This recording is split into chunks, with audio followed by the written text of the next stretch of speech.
Hey there, welcome back to the channel. So, I'm quite glad to be done with that last tune. I haven't even listened to it or revisited it since I made the video last week. I was going to be in here several days ago, but we had inclement weather again. I think that's the end of that. It usually gets hot soon and just stays hot till like October here. So I think that weird cold stuff will go away. And maybe, yeah, because it's like March or whatever. It's probably going to not get cold again. But I would have come back here sooner, but I'm glad I had extra time because I've got a new song to show you that's actually an old song that I've reworked. I'm really excited about that because I never thought this thing would ever see the light of day again, and I just never finished it, never had it right.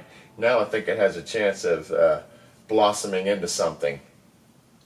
But I was definitely glad to set that one aside, and I'm excited to get this song down and two more. I think that will finish the record. I'll have to count up the total, and obviously if a really awesome song popped right now, I could eliminate that song, The Hook. I don't think I'm going to put that one on the record. It's garbage. So I'll have to make sure. I need 2 or 3 more tunes besides this one, maybe just 2 more. And I think I've got it. I'm in the right state of mind to receive it. And I've had a couple of things break, and I thought, oh, here's another song. I can feel it coming, and then it just didn't quite materialize. But I feel like I'm in the right state of mind to get there. I just got to have something, come through, a break while I'm holding the guitar. Just a moment, a breakthrough moment that makes something cool happen, and the melody pops out, and boom, you're off and running. And I want to finish this record. Obviously I want to finish it because when you start something, the goal is to get through it, and I don't want to just be working on it forever. And I've had some people reach out to me, a couple of people from my different band camp situations, and saying, what can we do about playing live again? And so that's what I'm really getting excited about, is playing out, people coming back that have been living a long way away, all the way up in New York and stuff like that, coming back and being around again to play shows. I hope it comes together. I'm ready to play live again. I haven't really stuck my head back into that. It wasn't like my shows were super well attended in the first place. It was really tough. When I was right before COVID, the last shows I had, I realized things had changed a lot in the world of live shows. And I think the main difference is the phones, like people just on the phones and not showing up because there's too many things to do when you've got the phone. And then once the people were there, I noticed that the continual phone thing, makes it different. But you don't want to get too into that kind of stuff because there's always some distraction. There's always something. There always was. Back in the 90s, it wasn't like it was always just packed with people, But it is different now. People don't seem to be, into it in the same way.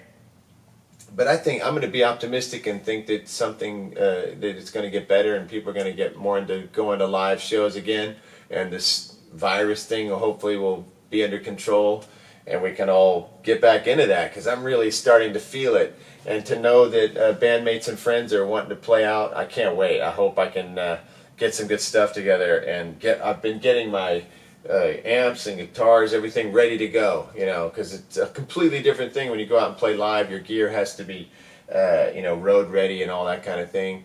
And not like I'll be going on tour or anything like that, but I'm hoping to get a few good opening spots and some cool shows to start playing some of this material. And that's why I want to finish this record up, so I can focus on the live thing and start playing these songs. I'm having a hard time actually picturing some of these songs being played in a live rock setting, but who knows? That's what's so cool about getting all these people together and seeing what happens musically. But this song is actually an old song, or most of it is an old song. I wrote this really early on when I first started writing songs. I was like 21 or 21, 22, somewhere in that range. I started writing songs. When I hadn't been playing any kind of musical instrument in a long time, so I had to relearn everything, get myself up to speed on guitar. I never was much of a guitar player anyway. I typically used the guitar as an instrument to just get a melody across. Now I'm super into trying to be as good as possible because I feel like being able to play it adds so much more to songwriting. Like if you can really play a guitar, you can write songs better than just being able to play a few chords or whatever. So man, It's really neat to revisit a tune like this because, like I said, I wasn't much of a guitar player back then, and back then I used to write really one-dimensional songs. They would usually have like a verse, some kind of chorus, every once in a while a bridge or a middle eight, but not always, you know. And the songs usually had, you could tell there was like potential, but it wasn't like completed, never a completed thought. So I had this song, and actually what's really cool about this song is it was based on a movie. So I had, obviously the title is Drugstore Cowboy. And it's based on the Gus Van Sant film. I think it came out like 89 or 90. I don't think I saw it until 90. And I saw it here in Columbus at a thing called the Screening Room. And it was a little movie theater. I mean, it was just like a basic, you know, I don't know, like a movie theater, like a normal average movie theater that showed regular films, but they had this one room that would show foreign films all week long, which was actually quite amazing. I saw a whole bunch of French New Wave movies and some really awesome movies. My friend Robert and I used to go to see those films there. And this just happened to be one of the films. I didn't know anything about it, but I really liked the actor Matt Dillon because of the movies he made in the late 70s, early 80s, like the young protagonist kind of rebellious teen films. That was exactly, that hit the spot for me. That was like what I was feeling in those days. And being a big James Dean fan, I felt like Matt Dillon was like kind of a continuation of that, you know. Depiction of teenage life in suburban America in the 70s and 80s. Over the Edge, if you haven't seen that one. Man, that's incredible. And so here he is now, and several years after he was a teen actor or whatever, and in this film he gives an amazing performance. I was so proud when I saw this movie. I was excited for him, you know, as an actor, to be able to show off his stuff like that, because this film is a real tour de force performance, and the rest of the cast is awesome too. And so I was like so excited watching this movie. I didn't know anything about it going in, and I was hoping it would be good because I always liked Matt Dillon movies back in the 80s and whatnot. And there it was. It was awesome. Great film. Really enjoyed the surrealistic imagery that Gus Van Sant, you know, got together for that film. The whole movie has like a really killer, dreamy, kind of surreal vibe to it that really works well. William Burroughs is in the film, which is awesome. And I think it does a really good job of depicting drug culture, junkie culture, you know, in a way that's not so judgmental. Kind of shows the fun of being a junkie. Like in the 70s, there's people just kind of goofing around. They don't have a job, slacking and getting high, you know, going to these drugstores to hit them up, you know, for the drugs or whatever.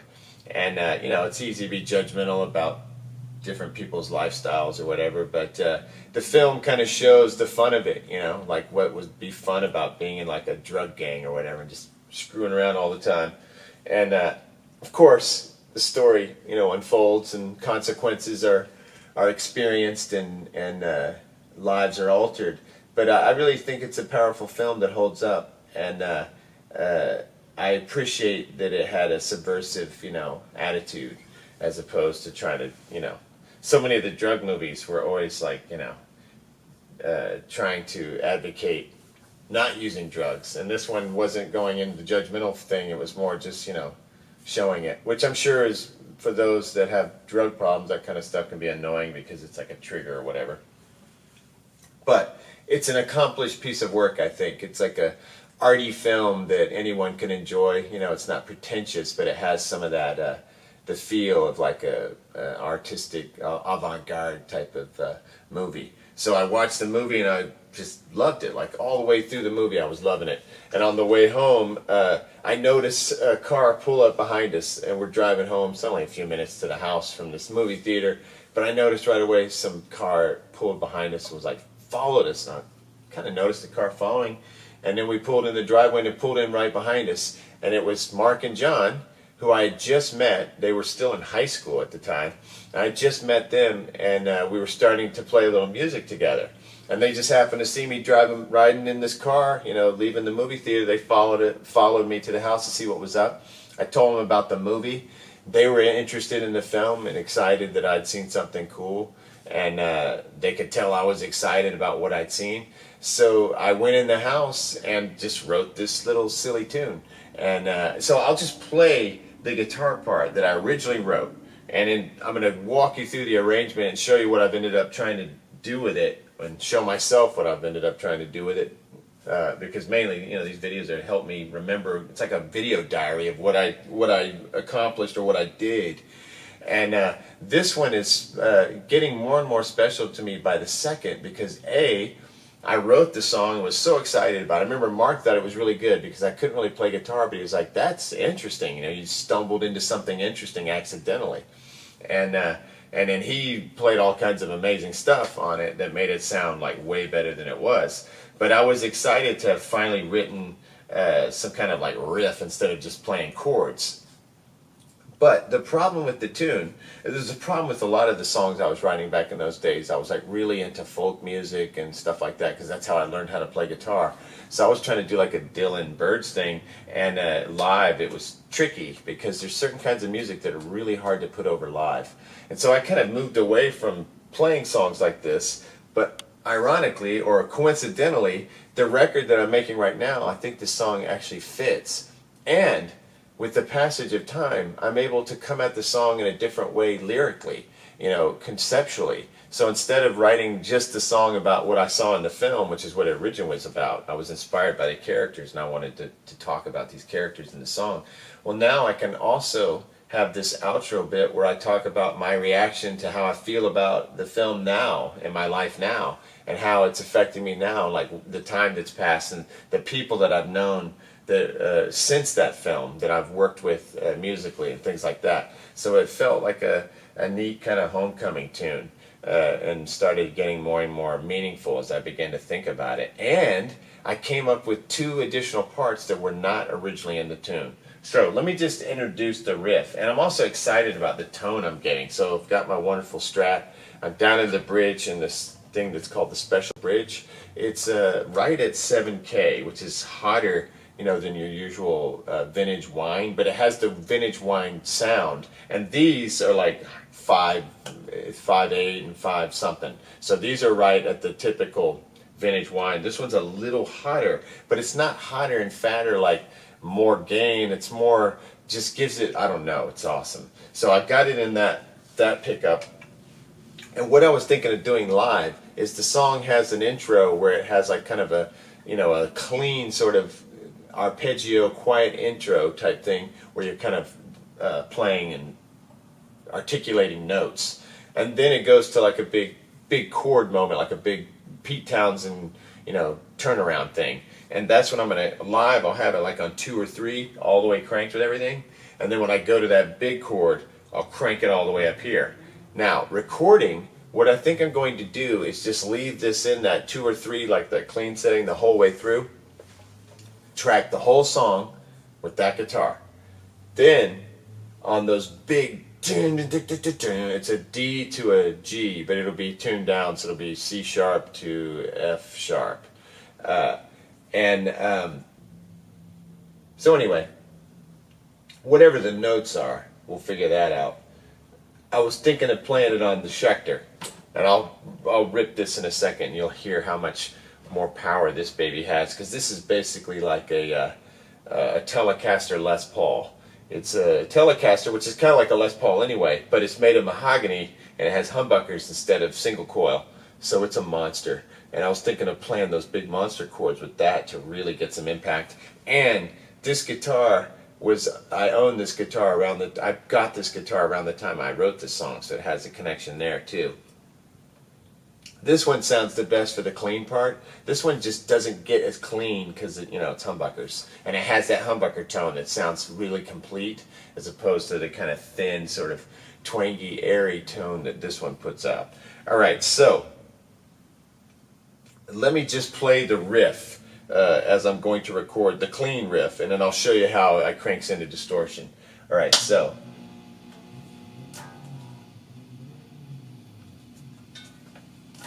Okay, and I gotta really control this volume because it gets loud. Alright, so the main song, this is what I originally wrote. It was just this, I'll show you the entire little bit. It goes.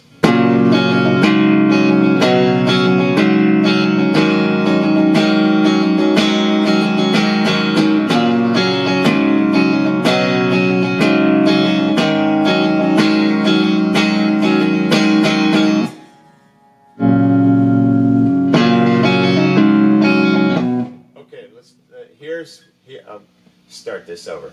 Here's what I originally wrote right here. And there's not much to it. You'll see why I had to add more to it.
So that was the original song. That's all there was to it.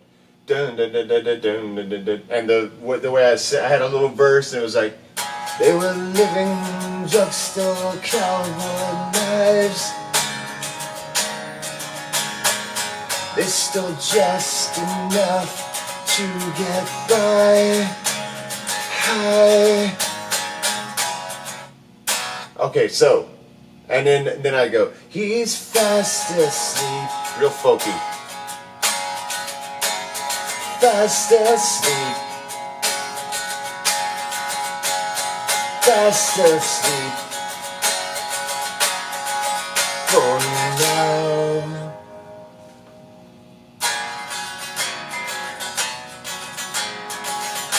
And that was the song. That's all I had. Back in those days, I didn't know how to finish a song. So I had the verse and the chorus, and then I just abandoned it because we sort of started changing our style subtly and got more into like real direct big rock tunes.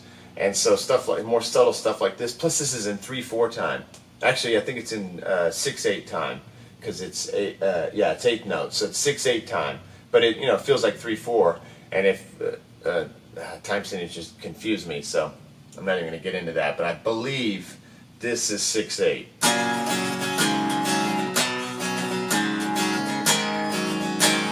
But somebody who knows this stuff better can school me, because Lord knows I need to be schooled. All right, so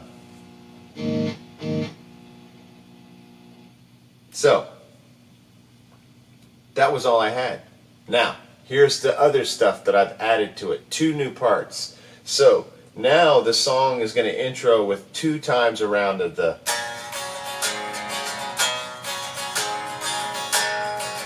So that'll intro it, and then on the 3rd time around, they were living drugstore cowboy lives. They stole just enough to get high by. And so I don't have words right here, but listen to the melody. I'll have the words, but I don't have them yet. Here they go. So it goes.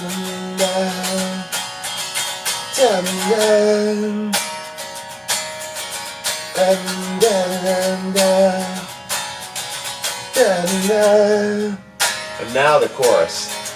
He's fast asleep. Fast asleep. She's fast asleep. For now. And on the A minor we end for the for now. And in a pause, or just to let the notes ring, the whole note, and then.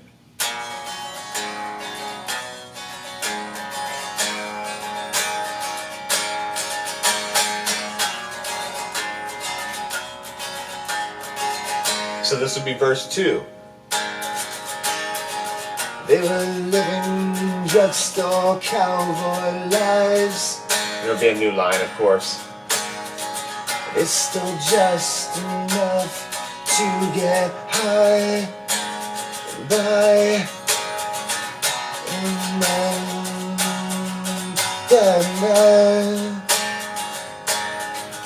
And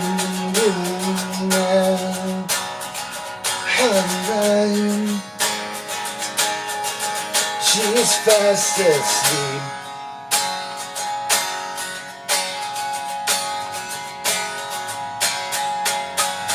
Fast asleep. So it goes on and on for now. That's the chorus. Now here's another new part. I don't have words yet, but I have melody, and I have a little bit of words. So it goes.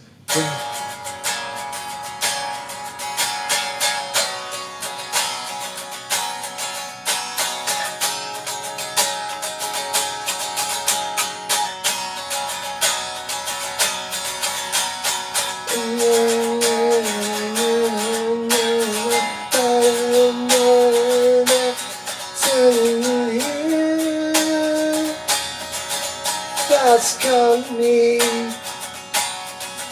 I can hear the thoughts calling me.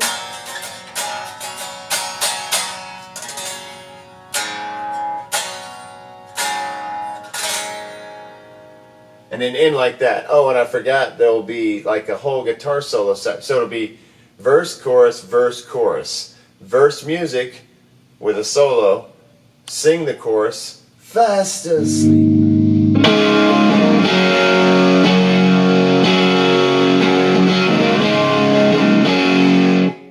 For now.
So, let me show you what the Schecter does. So picture that clean dun digga digga dun digga digga dun digga digga dun digga digga dun, and then she's fast asleep, she's fast asleep for now. And when you do that, she's fast asleep, that's the big gnarly moment. So watch this, watch how much more nasty this guitar will get. So I'll try to just play it and show you. So here's turned up just a little bit.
the Schecter provides the nasty.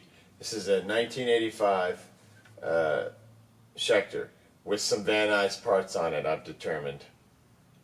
Schecter was a guy in Van Nuys, California, and I actually used to walk around the neighborhood all the time because I lived in Van Nuys and didn't know it.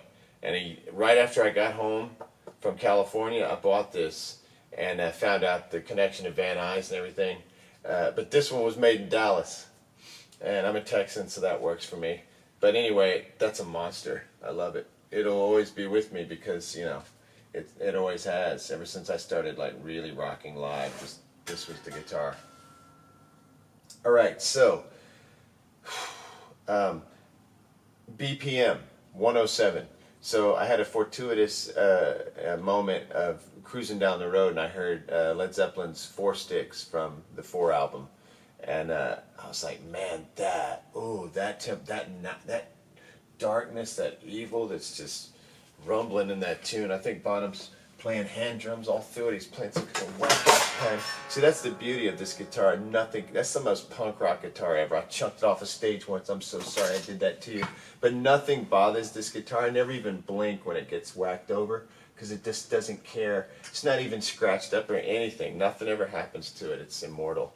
All right, so here we go. What was I going to do? Okay, so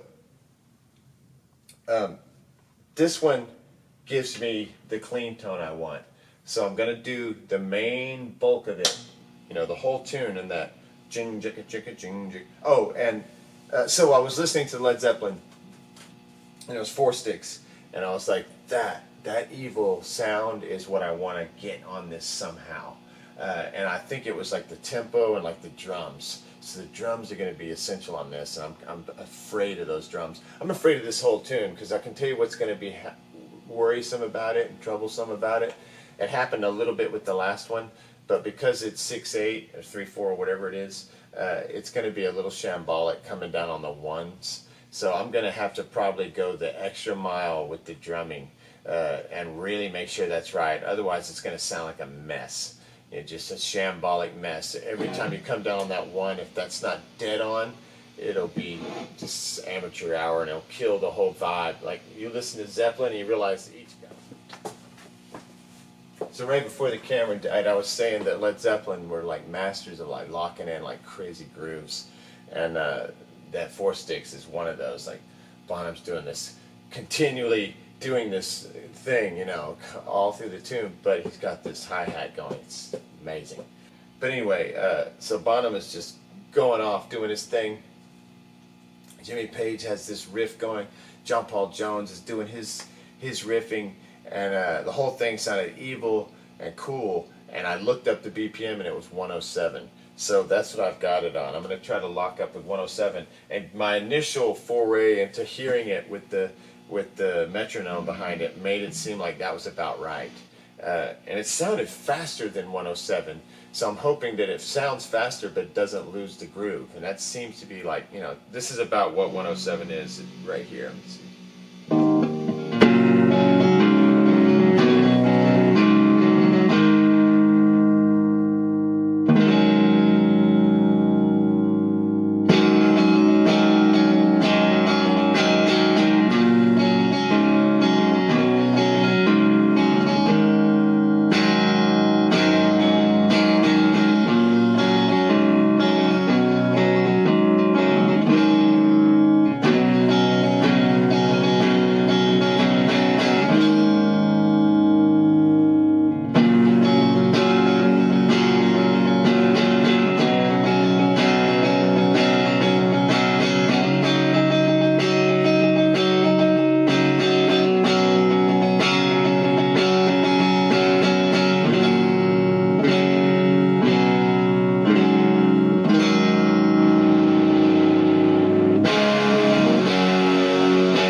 Single coil's not as gnarly as humbuckers, but this still has an excellent, you know, overdriven tone.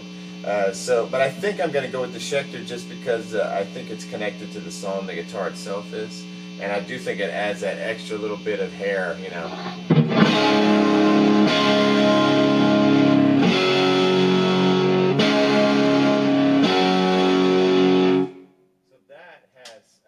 edge to it. It's like dirty clean with a little glass in it.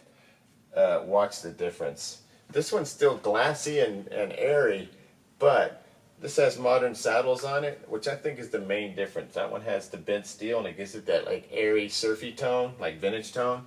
This gives you more of the straight ahead, you know, to the throat tone. I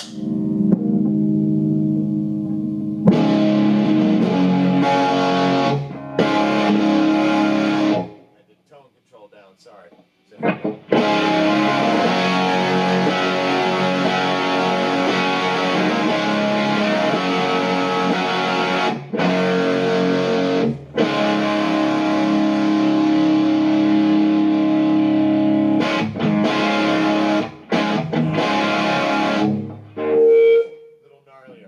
Little gnarlier. So that'll be fun to, you know what, I need to switch these. When I rewired it, I put the volume here and tone here. It doesn't really matter because usually I just have it all cranked up anyway, but I keep reaching for this volume and it's the tone control.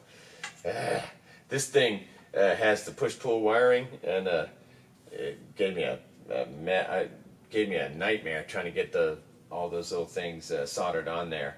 And when I finished it, I flipped it, and I didn't want to go back in and take it apart.